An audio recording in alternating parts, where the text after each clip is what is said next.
స్వామి రాత్రి లేదు పగలు లేదు, ఇంత జనమా, ఇంతమంది తడి బట్టలతో నీకు అంగ ప్రదక్షిణాలా, ఇంతమంది తలనీలాలు ఇచ్చేసి నీ దగ్గరికి వచ్చి దర్శనమా, ఇంతమంది ముడుపులు తీసుకొచ్చి హుండీల్లో వేసేస్తున్నారా, ఎప్పుడు వింటున్నావయా ఈ కష్టాలన్నీ?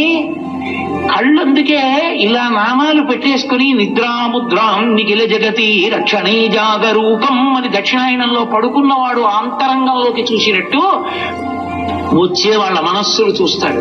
వ్యాసుడు అందుకే ఒక్క గురువారం రోజు మాత్రమే శ్రీవారు ఎటువంటి ఆభరణాలు లేకుండా నిరాడంబరంగా నిజ రూపంలో భక్తులకు దర్శనమిస్తారు. అలాగే స్వామివారు నుదుటిన పెద్దగా ఉండే పచ్చ కర్పూరపు నామంతో భక్తులు దర్శించుకునే మహాభాగ్యం కలుగుతుంది. ఈ దర్శనాన్ని నేత్ర దర్శనం అంటారు. ధర్మమునందు విశేషమైన అనురక్తి ఉన్న వాళ్ళు కొండ మీదకి వచ్చారనుకోండి, ఆ రోజు మురిసిపోతాట, ఒక్కడు వచ్చాడు రా